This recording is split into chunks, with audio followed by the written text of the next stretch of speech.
Hello guys! Hello Virgo! Welcome dito sa aking channel, Polaran 888. Welcome! Alamin natin Virgo kung anong messages, vibration, gabay energy para sa inyong lahat.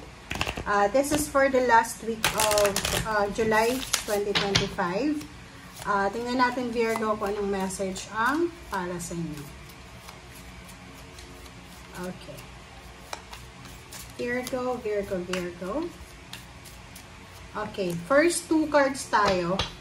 This is from the first deck. Virgo, this is message, invitation, confirmation. So, nakikita ko sir dito Virgo na posibleng ikaw ay makatanggap ng, like for example, confirmation letter or answered prayer siya. If you're expecting a chat, a call, an email, or kung ano pa man na information, sinasabi ng barahan na posibleng makakatanggap ka sa linggong ito. Sinasabi ng baraha sa'yo na because of this letter, posibleng medyo makukonfuse ka. For example, nag-apply ka sa tatlong companies or dalawa or apat. And then, tinanggap mo yung offer ng isang companies and hindi mo na hinintay yung tatlo or dalawa. And ngayon, while you are working na, possible na makatanggap ka ng offer from other companies. So, medyo confused, medyo nasa crossroad ka, Virgo, na parang iniisip mo na hindi mo alam. Hindi mo alam kung ano yung gagawin mo, kung magre-resign ka ba, and tatanggapin mo yung ino-offer sa'yo ng ibang company. Yung iba din sa inyo dito, meron kayong gustong parang sulatan or maybe email or chat or parang may gusto kayong kausapin but hindi nyo alam kung parang confused kayo or yun nga, nasa crossroad ka, hindi mo alam kung tama ba tong gagawin mo or hindi.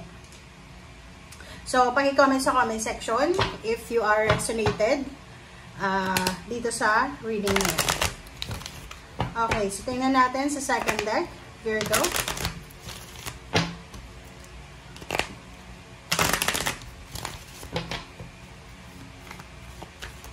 Oops.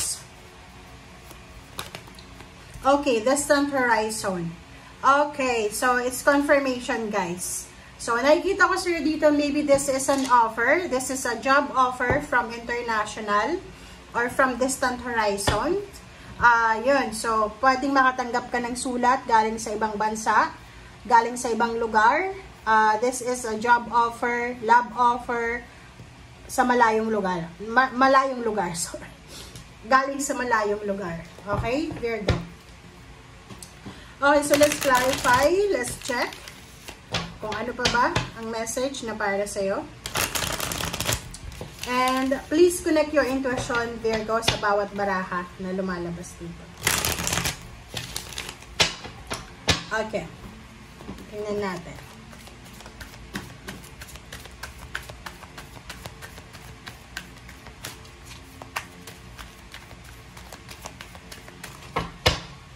Okay, first card mo dito is Shadow. Wow. Number 18. Number 9. Okay, next is accelerated motion.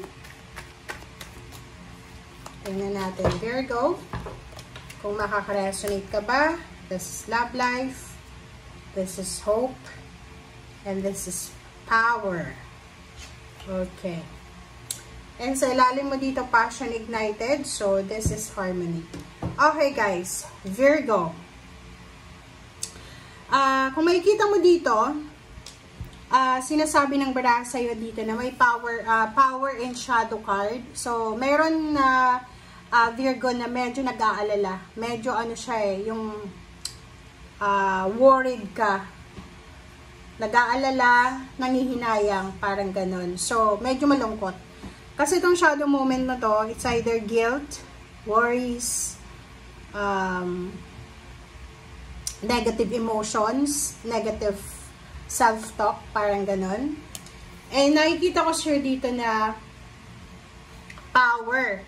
It's either financial power or emotional power. Yun yung parang minamanifest nyo, Virgo.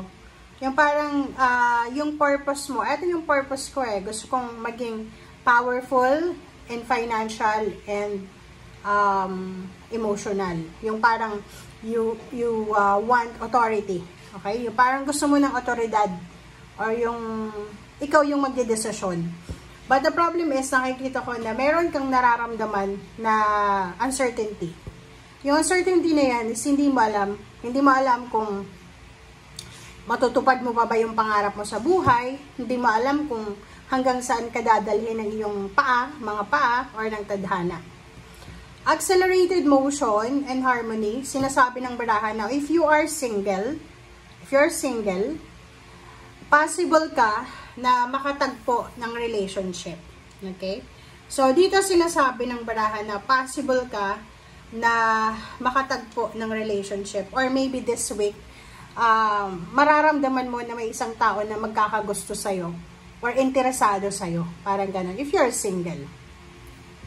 And nandito yung number 8 na hope. So, kung natatakot ka, nagigilty ka, ano man ang negative energy na to na nararamdaman mo, may pag-asa pa daw na makuha mo kung anong gusto mo. So, hindi ka dapat natatakot. Hindi ka dapat nag-aalala. And there's a power. So, this is financial and emotional power. Authority. Pwede din siyang emperor. Pwedeng empress. And sinasabi ng power card na yan na after maybe 8 years, so magbilang ka from 2025, 26, 27, 28, 29, 30, 31, 32, 33. So, 2033, sinasabi ng baraha sa'yo na sobra-sobra kang powerful, especially yung mga nasa 20s na edad sa ngayon.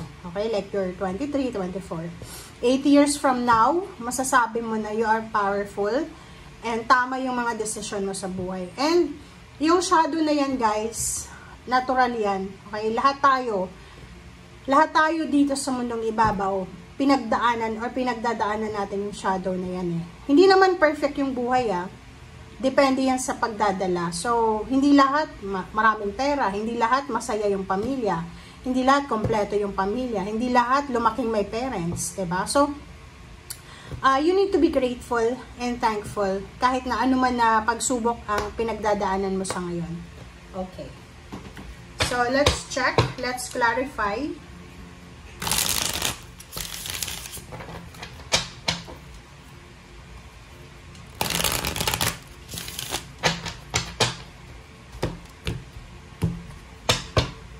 Okay, shadow, justice. Okay, so yon.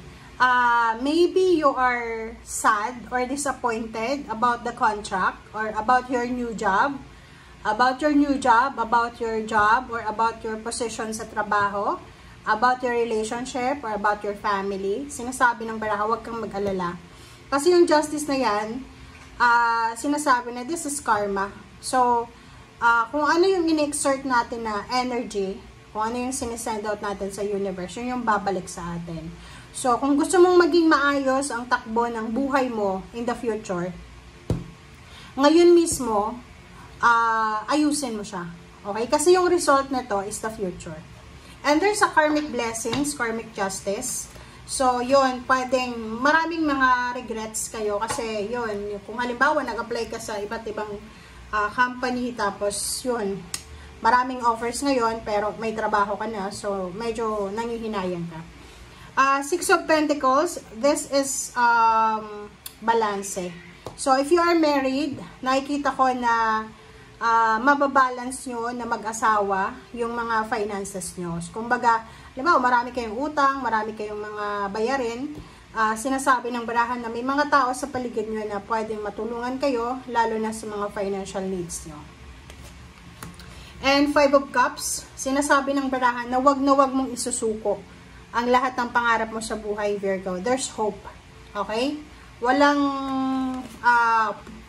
space dapat sa buhay mo yung pagsuko. Okay? And next card is Power and Hangman. So, sinasabi ng baraha sa'yo na marami man ng mga bagay sa mundo na pakiramdam mo hindi pumapabor sa'yo. Pero, wag kang mag-alala kasi sa future, yun nga sabi ko sa'yo, pinakamalayo na yung 8 years.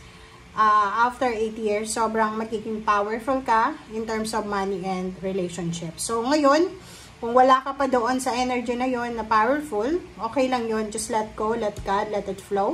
Gawin mo kung ano yung obligasyon mo sa buhay. Gawin mo kung ano yung nararapat. Okay? Thank you guys. Bye!